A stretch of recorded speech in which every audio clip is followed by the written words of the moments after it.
जय हिंद फ्रेंड्स।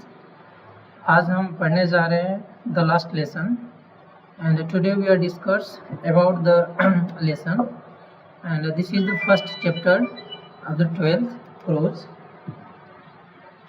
तो चलिए हम शुरू करते हैं कि कक्षा 12 का ये इंग्लिश प्रोज है और हमारा पहला चैप्टर है द लास्ट लेसन। इसके बारे में हम डिस्कस करते हैं। पहले तो हम अबाउट द ऑथर बात करते हैं कि इसके जो राइटर है वो कौन सा। अल्फोंस डौडेट इसके राइटर हैं, जिनका जन्म 1840 में हुआ था और इनकी मृत्यु की बात करें तो इनकी मृत्यु 1897 में हुआ था। और ये फ्रेंच के रहने वाले थे।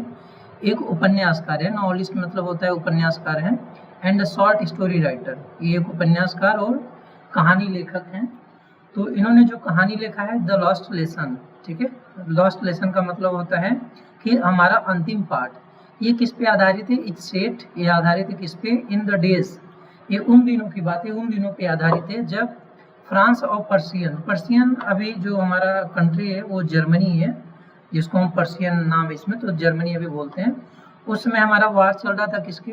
फ्रांस, ये जो फ्रांस और पर्सियन, फ्रांस और जर्मनी के बीच जो वार चल रहा था 1870 1871 1870 से 1871 तक। तो उस समय वार चल रहा था। उसमें क्या हुआ था? इन विच फ्रांस, जिसमें क्या था? फ्रांस डिफीटेड, ठीक है। फ्रांस डिफीटेड, फ्रांस जो कंट्री है वो हार गई थी। डिफीटेड मतलब हार गई थी किसके द्वारा? पर्सियन, यानी कि जर्मनी ने क्या किया था कि फ्रांस पे विजय प्राप्त कर लिया था। और फिर Prussian they consisted of what now are the nation of Germany. वही हमने बताया कि जो अभी पर्सियन वो जर्मनी है, जो आज जर्मनी बोलते हैं। एंड जो पोलैंड कंट्री है एंड पार्ट ऑफ ऑस्ट्रिया, ये ऑस्ट्रिया का पार्ट था। इन दिस स्टोरी, इस कहानी में हम पढ़ेंगे the French districts of Alsace and Lawrence, ठीक है। ये हमारे दो स्कूल हैं, अल्सास और लॉरेंस। जब उसमें वार चल रहा था तो अल्सास और लॉरेंस में कौन सी लैंग्वेज? हमारी फ्रेंच लैंग्वेज पढ़ाई जा रही थी। तो अभी किसके अंडर में आ गया? जर्मनी के अंडर में आ गया। तो जर्मनी से जो बर्लिन है, जो कैपिटल है जर्मनी का, बर्लिन से ये आदेश आता है कि जो अल्सास और लॉरेन स्कूल है उसमें अब क्या किया जाएगा? फ्रांस भाषा नहीं पढ़ाया जाएगी। अब कौन सी भाषा उसमें पढ़ाई जाएगी? जर्मनी पढ़ाई जाएगी। तो ये जो स्कूल थी पहले उसमें फ्रांस भाषा चल रही थी, अब इसमें कौन सा आदेश आ गया कि इसमें केवल जर्मनी भाषा पढ़ाई जाए। तो वही हमें कहानी देखना है कि जो हमारा ये वार हुआ था 1870 से 1871, इसका इफेक्ट इस स्कूल पे क्या पड़ता है। जैसे स्कूल जब चल रहे तो उस स्कूल पे क्या प्रभाव पड़ता है, तो वही हमें पढ़ना है वो स्कूल में कि उस स्कूल में क्या था, कैसे था और क्या प्रभाव पड़ा है। तो read the story to find what effect this on life at school. तो हमें ये कहानी पढ़ के ये हमें समझना है कि उस स्कूल पे इसका क्या प्रभाव पड़ा था जो हमारा वार हुआ था। तो ये कक्षा 12 का पहला चैप्टर है और इसका हम हिंदी सहित अनुवाद देखेंगे, प्लस इसके बाद हम इसका क्वेश्चन आंसर करेंगे। तो first of all we are going to discuss about the translation of this passage. पहले अभी ये जो लिखा है हम इसका क्या करेंगे? ट्रांसलेट करेंगे, वर्ड मीनिंग भी बताएंगे और हिंदी उच्चारण भी करेंगे, ठीक है। जब हम इसको समझ जाएंगे पूरा चैप्टर हमारा चैप्टर 2 पार्ट में कंप्लीट होगा। ये पार्ट पहला है, पार्ट दूसरा में कंप्लीट हो जाएगा। इसके बाद हम क्वेश्चन आंसर की बात करेंगे जो हमारे बोर्ड एग्जाम में आने वाले हैं, ठीक है। तो let's start. The first line is I started. अच्छा, इसमें मैं आपको थोड़ा सा बता देता हूँ कि इसमें एक लड़का छोटा सा है और एक टीचर है। बस दो लोगों की बात होती है कि क्या कैसे। अब हमें शुरू से स्कूल के बारे में देखना है। लड़का है, लड़का का नाम है लिटिल फ्रेंच। अब वो बताता है, क्या कहता है? वो कहता है कि I started for a school very let that morning. That morning मतलब जब युद्ध हो रहा था उस सुबह क्या करता है लड़का कि उस सुबह I started school for very let that morning. उस सुबह, दैट मॉर्निंग का मतलब होता है उस सुबह मैं क्या किया था? स्कूल बहुत लेट से चला था। I started for school very let that morning. उस सुबह मैं स्कूल क्या कहा था? बहुत लेट से चला था। And was in a great read, ठीक है। Was in a great read. Great read का मतलब होता है कि भय, ठीक है। ये हम अगर एक पैसेज देखें, ग्रेट रीड मीनिंग भी लिखते जाएंगे, ठीक है। ग्रेट रीड का मतलब तो भय। लड़का बोलता है कि मैं उस सुबह स्कूल बहुत लेट से निकला था। And was in a great read. अब मुझे बहुत भय था। किस चीज का भय था? ऑफ स्कोल्डिंग, डांट खाने का डर था। लड़का बोल रहा मैं स्कूल बहुत लेट से निकला था और मुझे डांट खाने का डर था। स्कोल्डिंग माने डांट खाना। मीनिंग देख लेंगे, स्कोल्डिंग माने डांट खाना होता है, लिख लेंगे मीनिंग। और वो कहता है कि स्पेशली मुख्य रूप से उसे किसका डर था, स्पेशली मुख्य रूप से इसलिए डर था क्योंकि मिस्टर हैमेल जो उसके टीचर हैं, mister Hamel had said that, mister Hamel ने कहा था कि ही वुड क्वेश्चंस, वो उनसे प्रश्न पूछेंगे। मिस्टर कौन प्रश्न पूछेगा, ध्यान से समझेंगे कौन सा प्रश्न पूछेगा। मिस्टर हैमेल क्या करेंगे, क्वेश्चन करेंगे, मुझसे प्रश्न पूछेंगे। किस पे पूछेंगे, ऑन द पार्टिसिपल्स, पार्टिसिपल का मतलब ग्रामर के नियम, वो क्या करेंगे, ग्रामर के नियमों पे हमसे क्या करेंगे, प्रश्न पूछेंगे। एंड, और लड़का बोलता है आई डिड नॉट नो, मैं नहीं जानता, आई डिड नॉट नो, मैं नहीं जानता। द फर्स्ट वर्ड का मतलब होता है कि पहला शब्द, मैं पहला शब्द भी नहीं जानता, किसके बारे में, अबाउट देम का मतलब होता है अबाउट द लेसन, मतलब वो कह रहे हैं कि मैं उस लेसन के बारे में पहला शब्द भी नहीं जानता था। इतना लड़का डरा हुआ था, कह रहा था कि टीचर हमारे जो है पार्टिसिपल पे नियम पूछेंगे और हमको उसके बारे में पहला शब्द भी नहीं पता है। लड़का फॉर अ मोमेंट, कुछ क्षण के लिए, ठीक है, वो कहता है फॉर अ मोमेंट, मोमेंट मतलब क्षण होता है, for a moment I thought, मैंने सोचा, फॉर अ मोमेंट कुछ देर के लिए मैंने क्या सोचा, I thought of running away, मैं भाग जाने का सोचा, रनिंग अवे मतलब भाग जाना। वो क्या सोचता है, कुछ देर के लिए सोचता है कि मैं भाग जाऊं, ठीक है, मैं घर से क्या करूं, भाग जाऊं। एंड स्पेंडिंग मतलब होता है समय बिताना, और मैं समय बिताऊं कहाँ, द डे, और बोला कि द स्पेंडिंग द डे, मैं दिन का समय बिताऊं कहाँ, आउट ऑफ डोर। वो कह रहा है फॉर थॉट, थोड़ी देर के लिए मैं सोचा, रनिंग अवे भाग जाने के बारे में सोचा, and spending the day out of doors, और घर के बाहर, ठीक है, आउट ऑफ डोर का मतलब पीछे से ट्रांसलेट बनाएंगे, आउट ऑफ डोर्स का मतलब होता है घर के बाहर, ठीक है, घर के बाहर, डे मतलब दिन का समय बिताने के बारे में वो क्या करता है, सोचता है, ठीक है। उसके बाद इट वॉज सो वार्म, जो दिन था हमारा वो कैसा था, इट वॉज सो वार्म, बहुत गर्म था, एंड सो ब्राइट, और बहुत चमकीला था, ब्राइट माने चमकीला, ठीक है। द बर्ड, जो हमारी चिड़िया थी, ठीक है, वर चिरपिंग मतलब चहचहाना, चिड़िया जो होती है ना, मीनिंग लिख लेंगे, चिरपिंग मतलब चहचहाना, ठीक है। दिन बहुत गर्म था, चमकीला था, और पक्षियां कह रही थी, चिचहा रही थी, मतलब वो लोग अपने मन में गीत गा रही थी, चहचहा रही थी, कहाँ पे, at the edge of the woods, ये वुड्स का मतलब होता है जंगल, वुड्स का मतलब होता है जंगल, जंगल के किनारे, ठीक है, एट द एज ऑफ, जंगल के किनारे, जंगल के किनारे क्या कह रही थी, चिड़िया चहचहा रही थी, ठीक है। और इन द ओपन फील्ड, और वहाँ क्या हो रहा था, इन द ओपन फील्ड, खुले मैदान में, ठीक है, इन द ओपन फील्ड मतलब खुले मैदान में, मैदान कहाँ था, बैक ऑफ द सामिल का मतलब आरा मशीन होता है, आरा मशीन मतलब जहाँ लकड़ी उकड़ी काटा जाता है, तो आरा मशीन के पीछे, बैक ऑफ द सामिल का मतलब आरा मशीन के पीछे खुले मैदान में, आरा मशीन के पीछे क्या था, खुले मैदान में, ये देखेंगे लाइन हम, आरा मशीन के पीछे खुले मैदान में, द पर्शियन सोल्जर, जो हमारे जर्मनी के जो आर्मी है, सोल्जर्स मतलब army, the Persian soldiers were drilling का मतलब अभ्यास कर रहे थे, जो पर्शियन सोल्जर हैं वो क्या कर रहे थे, आरा मशीन के पीछे, ये देखेंगे आरा मशीन के पीछे खुले मैदान में, यहाँ से बनाएंगे हिंदी उच्चारण, आरा मशीन के पीछे खुले मैदान में पर्शियन सोल्जर क्या कर रहे थे, ड्रिलिंग कर रहे थे, अभ्यास कर रहे थे, मतलब कैसे युद्ध करना है। ड्रिलिंग का मतलब होता है कि युद्ध से पहले अभ्यास करना, भी जो भारत और पाकिस्तान के बीच सिंदूर ऑपरेशन चलाया गया, तो यहाँ के हमारी जो कंट्री, जो हमारे सोल्जर्स हैं, जो हमारे वीर सोल्जर्स हैं, वो क्या कर रहे थे, ड्रिलिंग कर रहे थे, मतलब अभ्यास कर रहे थे कि जैसे अगर कुछ हमला होता है तो क्या हमें कैसे करना है, ठीक है। And it was all much मोर, अच्छा जो अभ्यास चल रहा था, जो हमारे सोल्जर अभ्यास कर रहे थे, जो पर्शियन के सोल्जर थे जो ड्रिलिंग कर रहे थे, अभ्यास कर रहे थे, लड़का बताता है कि it was all much more tempting, ठीक है, टेम्पेटिंग मतलब होता है आकर्षित, ठीक है, आकर्षण मतलब बहुत अच्छा लगना, बहुत आकर्षित था, ठीक है, टेम्पेटिंग मतलब आकर्षित, ठीक है, आकर्षण, अच्छा लगना।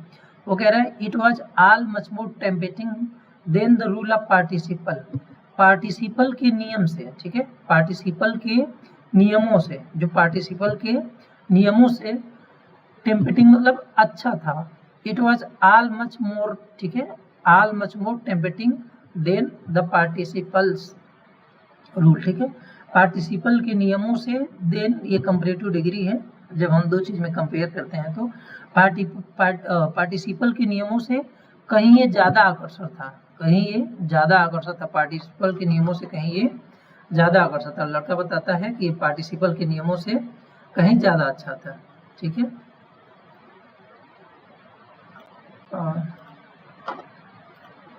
चलिए आगे हम देखते हैं।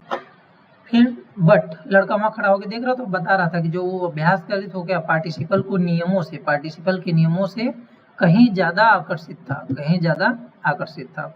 बट लेकिन आई हैड स्ट्रेंथ, मेरे पास क्या थी, शक्ति थी। बट आई हैड स्ट्रेंथ, मेरे पास शक्ति थी टू रेसिस्ट मतलब विरोध करना। जैसे कोई बच्चे हैं खड़े होकर देखने लगे, जैसे जादूगर आ गया तो वहां खड़े होकर देखने लगे, वहां से हट ही नहीं रहे, है ना।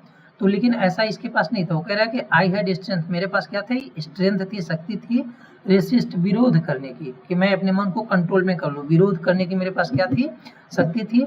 And hurried up to school, और मैं फटाफट वहां से कहाँ चला गया, फटाफट स्कूल के लिए चला गया। मैं वहां खड़ा होकर देखा नहीं, स्कूल के लिए चला गया। When I passed the town hall, जब मैं सभागार से गुजरा, टाउन हॉल का मतलब होता है सभागार, मीनिंग लिख लेंगे। टाउन हॉल का मतलब होता है सभागार। जब मैं सभागार से गुजरा देयर वाज, ठीक है, जब मैं सभागार से गुजरा तो देयर वाज अ क्राउड, वहाँ पे भीड़ बहुत थी, कहाँ पे, in the front of bulletin board का मतलब समाचार पत्र, समाचार पट्टिका, इसका मतलब होता है समाचार पट्टिका। इन फ्रंट ऑफ का मतलब के सामने, ये मुहावरा इतना लिख लेंगे, इन फ्रंट ऑफ मतलब के सामने, बुलेटिन बोर्ड के सामने यानी सूचना पट्ट के सामने क्या थी, क्राउड, बहुत भीड़ थी, क्या थी, बहुत भीड़ थी, सूचना पट्ट के सामने बहुत भीड़ थी, ठीक है। कैसा सूचना पट्ट, क्या था वो सूचना पट्ट, फॉर द लास्ट 2 ईयर्स, पिछले 2 सालों से, सूचना पट्ट का मतलब होता है जहाँ पे हमारे न्यूज या समाचार आता रहता है।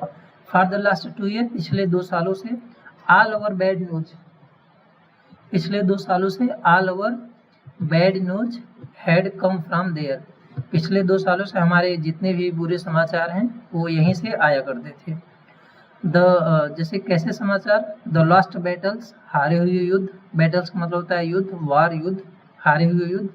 एंड द ड्राफ्ट का मतलब होता है आदेश, जब ऑफिशियल आदेश आता है तो उसे ड्राफ्ट बोला जाता है। कौन कौन सी सूचना वहां से आती थी, द लास्ट बैटल, हारे हुए युद्ध, द ड्राफ्ट आदेश, and the order of the commanding officer, और जो सेना से आदेश आते थे वो सब सूचना कहाँ से मिलती थी, हमारे बुलेटिन बोर्ड से। बुलेटिन का मतलब होता है सूचना पट्ट। And I thought my self, मैं अपने आप में सोचा, जब वहाँ बहुत भीड़ थी तो लड़का कहता है कि मैं अपने आप में सोचा, विदाउट स्टॉपिंग का मतलब होता है बिना रुके, वो चल भी रहा था और रुका नहीं, और बिना रुके वो क्या कर रहा था, अपने मन में सोचा, what can be the matter now, अब क्या समस्या हो सकती है, मतलब युद्ध तो हो ही चुका था, अब वहाँ इतना सारा भीड़ लगा था, वो सोचता है कि what can be the matter now, अब क्या समस्या हो सकती है। देन तब वो क्या करता है, then as I hurried by as fast as I could go, as fast as का मतलब जितना जल्दी हो सकता था ना, एज फास्ट एज जितना जल्दी, आई कुड गो जितना जल्दी मैं जा सकता था, as fast as I could go जितना जल्दी मैं जा सकता था, एज आई हरिड बाई मैं उतना जल्दी गया, ठीक है, जितने जल्दी मैं जा सकता था उतना जल्दी गया। कहाँ गया, बुलेटिन बोर्ड के सामने। और जब वहाँ जाता है तो क्या देखता है, द ब्लैक स्मिथ, एक जो लोहार था जिसका नाम है वॉक्टर, लोहार का नाम क्या है, वॉक्टर, एक वॉक्टर नामक लोहार, हु वाज देयर, जो वहीं खड़ा था, कहाँ था, बुलेटिन बोर्ड के सामने, हु वाज देयर, जो वहीं खड़ा था, विथ हिज अप्रेंटिस, अपने प्रशिक्षुओं के साथ, अपने अप्रेंटिस के साथ वहाँ क्या था, खड़ा था, जो उसके आसपास लोग खड़े थे उनके साथ क्या था, खड़ा था। एंड रीडिंग द बुलेटिन, और समाचार पढ़ रहा था, रीडिंग मतलब पढ़ रहा था, बुलेटिन मतलब समाचार, वो क्या कर रहा था, समाचार पढ़ रहा था। कॉल्ड आफ्टर मी, कॉल्ड का मतलब होता है बुलाया, आफ्टर मी मतलब पीछे से, वो जो वॉक्टर था, जो गोल्ड ब्लैक स्मिथ था, लोहार था, वो क्या करता है, मुझे पीछे से क्या करता है, बुलाता है, मुझे पीछे से बुलाता है और कहता है, don't go so fast, babe का मतलब लड़का, बच्चा, वो कहता है डोंट गो सो फास्ट, इतने जल्दी मत जाओ, मतलब इतने जल्दी में मत जाओ, you will get your school मतलब तुम्हें स्कूल पहुंचने में, यू विल गेट मतलब पाना या पहुंचना, योर स्कूल तुम्हें अपने स्कूल पहुंचने में क्या है, प्लेंटी ऑफ टाइम, अभी बहुत पर्याप्त समय, प्लेंटी मतलब पर्याप्त, टाइम मतलब समय, प्लेंटी ऑफ टाइम का मतलब पर्याप्त समय, तुम्हें अपने स्कूल पहुंचने में पर्याप्त समय है, वो वॉक्टर बोलता है। तो जो लड़का है लिटिल फ्रेंड, जो क्या सोचता है, मन में सोचता है, आई थॉट, वो कहता है कि मैंने सोचा, he was making fun of me, making fun मतलब मजाक बनाना, मेकिंग फन ऑफ मतलब किसी का मजाक बनाना। वो अपने मन में सोचता है he was making fun of me, वो मेरा मजाक बना रहा है। एंड रिच्ड, अच्छा वो इतना सोच के चला गया ना, वो सोच रहा था कि ये मेरा क्या कर रहा है, मजाक बना रहा है। एंड रिच्ड, और पहुंचा, कहाँ पे पहुंचा, मिस्टर हेमल, ये मिस्टर हेमल टीचर है, ठीक है, वो कहाँ पहुंचा, mister Hamel's little garden. Little garden मतलब मिस्टर हेमल अपोस्ट्रोफी, इसका मतलब के, ये अपोस्ट्रोफी ऐसे इसका मतलब होता है कि होता है मिस्टर हेमल के छोटे से बगीचे में, मिस्टर हेमल के छोटे से बगीचे में क्या करा, पहुंचा। कैसे पहुंचा, ऑल आउट ऑफ ब्रीथ, एकदम हाँफते हुए, मतलब उसको लगा कि लेट हो रहा है, दौड़ते दौड़ते क्या पहुंचा, ऑल आउट ऑफ ब्रीथ, मतलब हाँफते हुए क्या, कहाँ पहुंचा, मिस्टर हेमल के गार्डन में, ठीक है। यूजुअली का मतलब सामान्यतः, सामान्यतः मतलब लगातार, डेली जो होता है चीज, सामान्यतः। यूजुअली व्हेन स्कूल बिगेन, जब स्कूल शुरू होता था, सामान्यतः प्रायः ये हर स्कूल की बात है, जब स्कूल शुरू होता है तो देयर वाज ग्रेट बस्टल, बस्टल का मतलब होता है शोरगुल, अफरा तफरी, इधर उधर, बस्टल का मतलब होता है शोरगुल। जब कोई भी स्कूल शुरू होता है तो सुबह सुबह क्या होता है, ग्रेट बस्टल मतलब शोरगुल होता है, देयर वाज ग्रेट बस्टल, शोरगुल होता था, which could be heard, जिसे सुना जा सकता था। जब स्कूल खुलता था तो बहुत ग्रेट बस्टल यानी बहुत अफरा तफरी, बहुत शोरगुल होता था, जिसे सुना जा सकता था। कहाँ तक सुनाई देता था वो, जिसे सुना जा सकता था,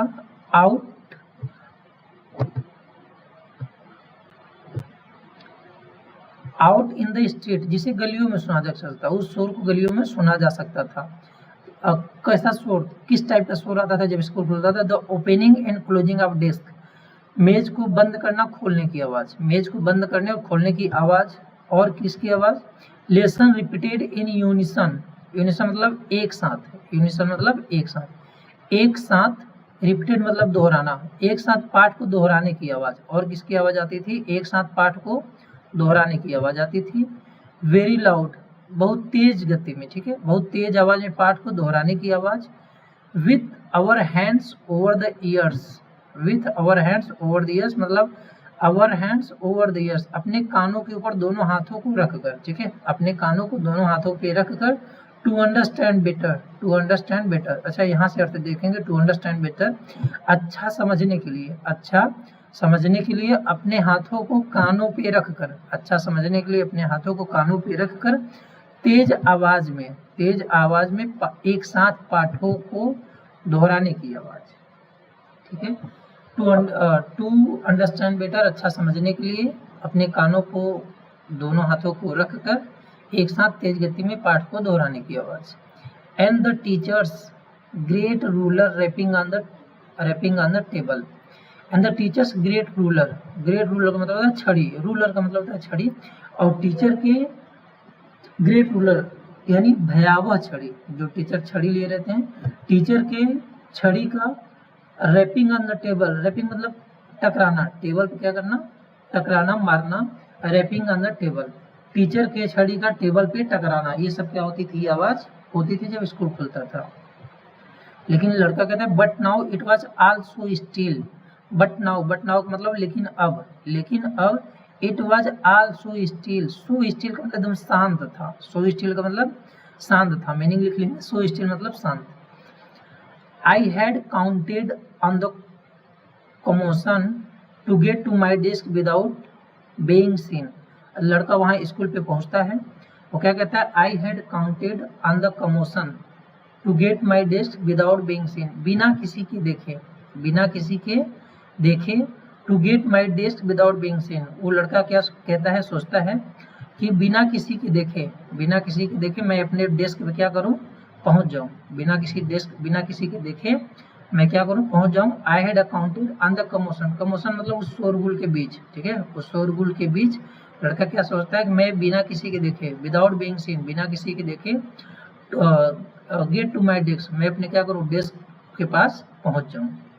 बट लेकिन, ऑफ कोर्स दैट डे, लेकिन उस दिन everything had to be as a quiet, लेकिन उस दिन एवरीथिंग मतलब सब कुछ, एज क्वाइट मतलब शांत, as quiet as positive degree है, as quiet as Sunday morning, उस दिन सब कुछ शांत था, किस तरह, संडे रविवार की सुबह की तरह उस दिन सब कुछ शांत था, जब वो स्कूल गया तो देखता है एकदम सब कुछ सन्नाटा छा था। सन्नाटा इसलिए छाया कि उस दिन जो टीचर थे उनकी विदाई होने वाली थी, इसलिए क्या था, that day everything had to be as quiet as Sunday morning.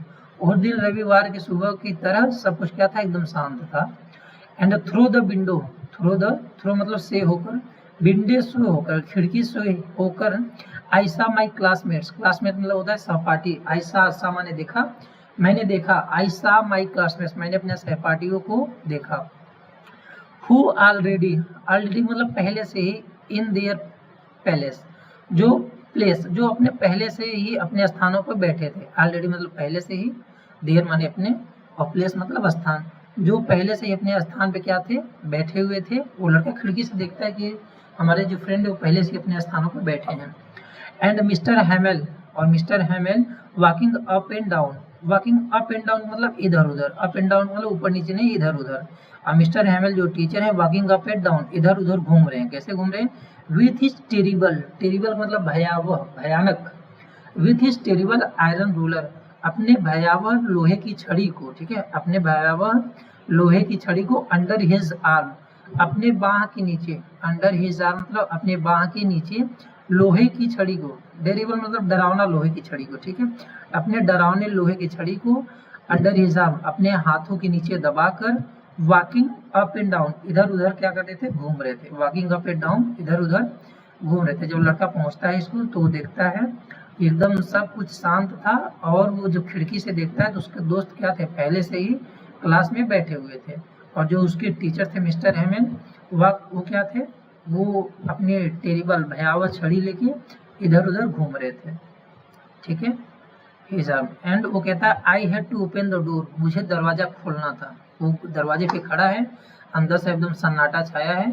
अब वो क्या करता है, I had to open the door, मुझे दरवाजा खोलना है, एंड गो और अंदर जाना है, बिफोर एवरीबॉडी सब लोगों के सामने, एवरीबॉडी मतलब सभी के सामने से, गो इन द बिफोर एवरीबॉडी सभी के सामने से हमें अपने डेस्क पे जाना है। कितनी शर्मिंदगी, मतलब कितना डर लगा होगा, एकदम क्लास सन्नाटा है, टीचर एकदम गुस्से से इधर उधर घूम रहा है लोहे की छड़ी लेके, और आपको अचानक दरवाजा खोल के सभी लोगों के सामने से जाना है। आप सब लोग के सामने से जाएंगे तो सब लोग आपको क्या करते हैं, देखने लगते हैं। तो वही लड़का कहता है यू कैन इमेजिन, आप सोच ही सकते हैं, यू कैन इमेजिन, इमेजिन का मतलब कल्पना करना, ठीक है, मीनिंग लिख लेंगे, इमेजिन मतलब कल्पना करना, इमेजिन कल्पना करना, आप सोच ही सकते हैं, ठीक है। हाउ आई ब्लस्ट, ब्लस्ट मतलब शर्मिंदा, ठीक है। वो कहता है आप सोच सकते हैं कि हाउ आई ब्लस्ट, मैं कितना शर्मिंदा होऊंगा, ठीक है, मैं कितना शर्मिंदा था जब सबके सामने से मुझे जाना था।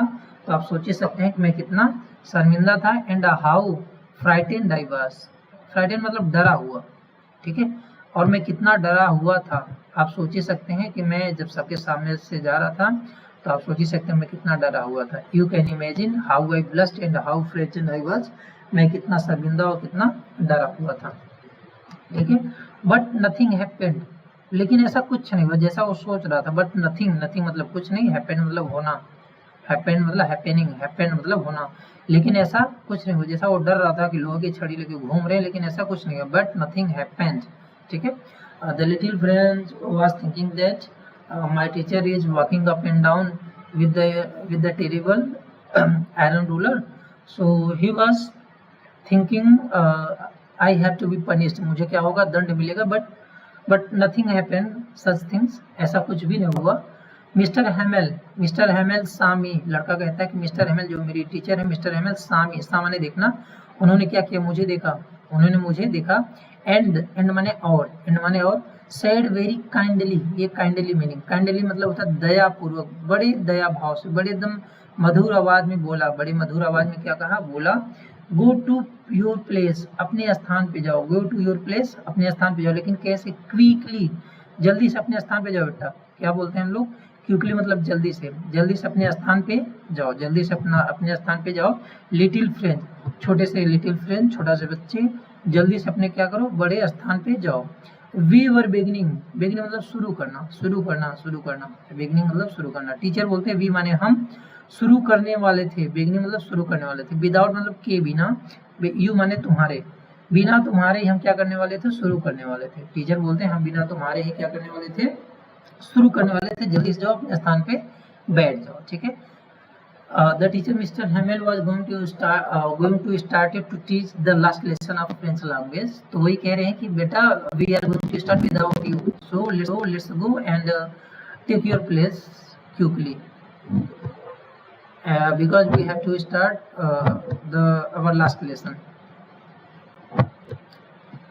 तो वो लड़का क्या करता है, I jump over the bench, I jump over the bench, मैं बेंच से कूद कर, ठीक है, जंप करके मतलब डाक गया, ठीक है, जैसे एक दो बेंच लगे हैं तो जंप से कूद कर क्या करता है, जंप से कूदता है, and set down at my desk, set down at my desk, वो अपने क्या करता है, डेस्क पे बैठ जाता है, and not till then when I had got a little over my fright मतलब डर, और माई फ्राइट मतलब अपने डर पे, ठीक है, वो कहता है कि नॉट टिल देन, अभी तक मैं अपने डर पे, और माई फ्राइट मैं अपने डर को काबू में किया ही नहीं था, ठीक है, not till then when I had got little over my fright, मैं अपने डर पे काबू किया ही नहीं था कि डिड आई सी दैट मैं देखा कि आवर टीचर, मैं अपने डर पे कंट्रोल किया ही नहीं था कि मैंने देखा कि our teacher had on his beautiful green coat,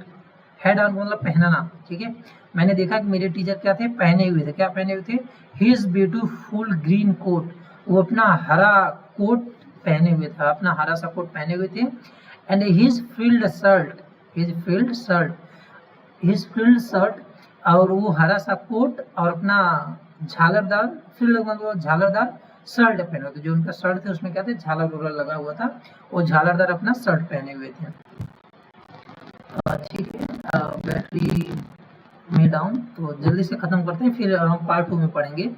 वो कैसा ग्रीन शर्ट पहने हुए थे, एंड फील्ड शर्ट, और उनका जो शर्ट में क्या था, झालर लगा हुआ था, and the little black silk cap, silk मतलब रेशमी, ठीक है, और काली रेशमी टोपी पहने थे, ब्लैक टोपी पहने थे, कैसी टोपी थी, सिल्क की, ठीक है, काली सिल्क की टोपियों का करते पहने थे, आल एम्ब्रॉयडर मतलब कसीदाकारी करना, उसमें पूरा मतलब न गुग लगा हुआ था, ठीक है, कढ़ाई हुआ था, वो कैप कैसा था, आल एम्ब्रॉयडर, ठीक है, वो कसीदाकारी किया हुआ था, उसमें मतलब उसको कढ़ाई उड़ाई किया गया था, वो क्या करते थे, दैट नेवर वर, वो उसे कभी पहनते नहीं थे, ऐसा कपड़ा कभी नहीं पहनते, दैट नेवर वर मतलब पहनना, कभी नहीं पहने थे, except on inspection on prize day, कब वो पहनते थे, ठीक है, वो केवल पहनते थे जब उनको इनाम बांटना होगा या निरीक्षण करना, जब उनको इंस्पेक्शन करना होता था, इंस्पेक्शन मतलब निरीक्षण करना, या प्राइज डे, या जब समारोह होता था तभी, उसके अलावा वो कभी पहनते नहीं थे, he never except on the inspection and the prize day, और प्राइज डे यानी जब अवार्ड बढ़ता था और जब कभी निरीक्षण होता था, उसके अलावा वो ऐसा कपड़ा कभी पहनते ही नहीं थे, लेकिन यहाँ जो ऐसा पहने थे तो मिस्टर जो लिटिल फ्रेंच वो चकित हो गया था, तो बिसाइड, इसके अलावा और वहाँ क्या वो देखा, इसके अलावा वो देखता है कि द होल स्कूल, जो पूरा स्कूल है वो देखता है, मतलब लिटिल फ्रेंच एकदम आश्चर्यचकित हो जाता है, वो क्या देखता है कि the whole school seemed so